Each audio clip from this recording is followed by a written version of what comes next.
My phone rang before sunrise, and I knew something was wrong the second I saw my father's name. He never called that early, unless he wanted control.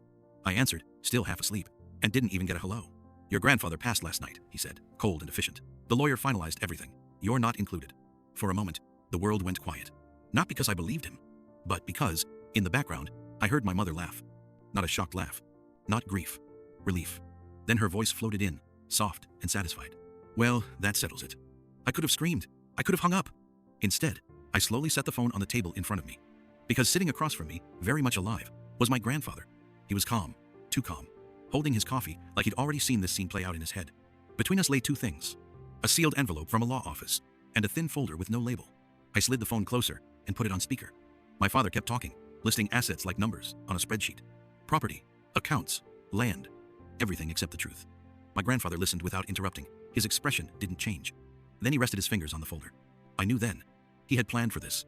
My father's voice hardened. We're taking inventory today. Anything personal will be boxed up and sent if it's worth keeping. My mother laughed again. That's when my grandfather leaned forward. Hello, he said calmly into the phone. Silence. Dad? My father whispered. I heard everything, my grandfather replied. My mother rushed in, suddenly emotional. We were just scared. We didn't know how to tell him. You laughed, my grandfather said. One sentence. Flat. Final. I'm sitting at his kitchen table, he continued, with documents from my attorney. My father snapped back. He's manipulating you. You know how he is. No, my grandfather said evenly. I knew you'd try this the moment you thought I was gone. Then my father raised his voice. Do you even know what day it is? Yes, my grandfather answered. And this morning, you told him I was dead. The line went quiet. Then my grandfather asked the question that broke everything. Why did my bank receive a death processing request under my name before sunrise? My father stuttered. My mother whispered, that wasn't us. My grandfather opened the folder.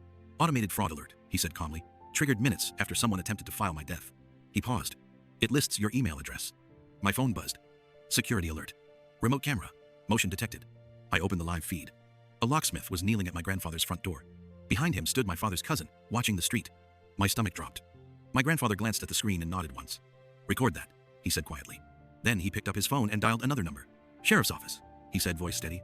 My name is on a false death report. I am alive, and someone is attempting to enter my home. My mother started crying. My father shouted that this was a misunderstanding. My grandfather didn't respond. He stood, placed the folder back in the envelope, and looked at me. People like that, he said softly. Don't stop at paperwork. We walked out together. Behind us, the call was still open. No one followed.